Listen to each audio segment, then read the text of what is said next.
আসসালামু আলাইকুম। আপনি কি আপনার বিড়ালকে দুধ খেতে দেন?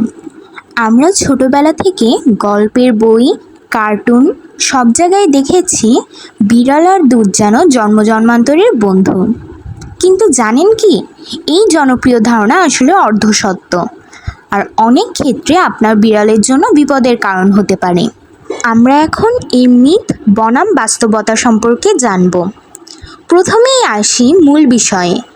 দুধে থাকে ল্যাকটোজ নামের একটি প্রাকৃতিক সুগার। মানুষের শরীরে যেমন এই ল্যাকটোজ ভাঙার জন্য ল্যাকটেজ নামের একটি এনজাইম থাকে, বিড়ালের ক্ষেত্রেও ছোটবেলায় এই এনজাইম থাকে। কিন্তু বয়স বাড়ার সাথে, বিশেষ করে 8 থেকে 12 সপ্তাহ বয়সের পর অধিকাংশ বিড়ালের শরীরে এই এনজাইমের পরিমাণ কমে যায়। ফলে তারা দুধের ল্যাকটোজ সঠিকভাবে হজম করতে পারে না। এই অবস্থাকে বলা হয় ল্যাকটোজ ইনটলারেন্স। যখন একটি ল্যাকটোজ ইনটলারেন্ট বিড়াল দুধ খায়, তখন হজম না হওয়া ল্যাকটোজ অন্ত্রে জমে যায় এবং তা থেকে হয় গ্যাস, পেট ব্যথা, ফোলা, এমনকি ডায়রিয়া। কিছু ক্ষেত্রে বারবার এই সমস্যা হলে শরীরে পানি শূন্যতা এবং অপুষ্টিও হতে পারে। এখন কথা হচ্ছে, সব বিড়ালের শরীরেই কি দুধ একইভাবে কাজ করে? না, সব বিড়ালের ক্ষেত্রে একইভাবে সমস্যা হয় না। কিছু বিড়াল সামান্য পরিমাণ দুধ সহ্য করতে পারে, বিশেষ করে যদি সেটি ফুল ক্রিম না হয়ে পানসে বা পাতলা হয়। তবে মনে রাখবেন, আপনার বিড়াল কোনো সমস্যা না দেখালেও লুকানো পাচনতন্ত্রের সমস্যা হতে পারে, যা আপনি প্রথমে বুঝতে পারবেন না। তাই শুধুমাত্র আমাদের বিড়ালের কিছু হয় না এই ভেবে নিয়মিত দুধ খাওয়ানো উচিত নয়। এবার আসি ছোট বিড়াল বনাম বড় বিড়ালের পার্থক্যে। কিটেন বা ছোট বিড়ালদের জন্য মায়ের দুধ অত্যন্ত প্রয়োজনীয়। মায়ের দুধে শুধু পুষ্টি নয়, রয়েছে রোগ প্রতিরোধ ক্ষমতা বাড়ানোর উপাদান। কিন্তু কিটেনদেরও গরুর দুধ বা অন্য প্রাণীর দুধ না দিয়ে মায়ের দুধ বা ভেট রেকমেন্ডেড কিটেন মিল্ক বা ফর্মুলা মিল্ক দেওয়া উচিত।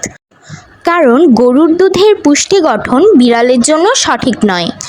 এখন আপনারা প্রশ্ন করতেই পারেন যে একান্তই যদি দুধ খাওয়াই তাহলে কি কি ক্ষতিকর প্রভাব পড়তে পারে। দুধে থাকা ল্যাকটোজ হজম না হলে সবচেয়ে সাধারণ যে সমস্যাগুলো হয় তা হলো ডায়রিয়া, এবং এই ডায়রিয়ার ফলে ডিহাইড্রেশনও হয়ে থাকে।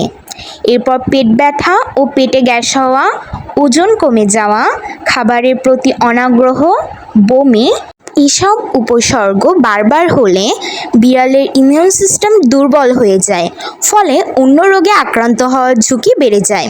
এবার আমরা জানব এর নিরাপদ বিকল্প সম্পর্কে। যদি দুধ খাওয়াতেই চান তাহলে বাজারে পাওয়া যায় ল্যাকটোজ ফ্রি ক্যাট মিল্ক, যা বিশেষভাবে বিড়ালের জন্য বানানো। এছাড়া দুধের চেয়ে পরিষ্কার পানি এবং সুষম ক্যাট ফুড অনেক বেশি স্বাস্থ্যকর। আপনার বিড়ালের হাইড্রেশন ঠিক রাখতে সবসময় পরিষ্কার পানির বাটি রাখুন এবং তা দিনে অন্তত 2 বার পরিবর্তন করুন। সতর্কতা: যদি আপনার বিড়াল দুধ খাওয়ার পর অসুস্থ হয়ে পড়ে, ডায়রিয়া হয় বা বমি করে, অবিলম্বে ভেটের কাছে যান। নিজে নিজে ওষুধ না দিয়ে পেশাদার চিকিৎসা নিন এবং নতুন কোনো খাবার দেওয়ার আগে অল্প পরিমাণে দিয়ে বিড়ালের প্রতিক্রিয়া দেখুন। দুধ বিড়ালের জন্য অপরিহার্য কোনো খাবার নয়। অনেক সময় এটি তাদের জন্য ক্ষতির কারণ হয়। আপনার প্রিয় বিড়ালের সুস্থতার জন্য মিথের চেয়ে সত্যিকে গুরুত্ব দিন এবং সঠিক যত্নে তাদের রাখুন সুস্থ ও সুখী। বিড়াল নিয়ে আরও ইনফরমেটিভ ভিডিও পেতে আমার চ্যানেল সাবস্ক্রাইব করুন, আর আপনার বিড়ালকে দুধ দেন কিনা কমেন্টে জানিয়ে দিন। অবশ্যই আমার ফেসবুক পেজটি ফলো করে রাখবেন। ধন্যবাদ।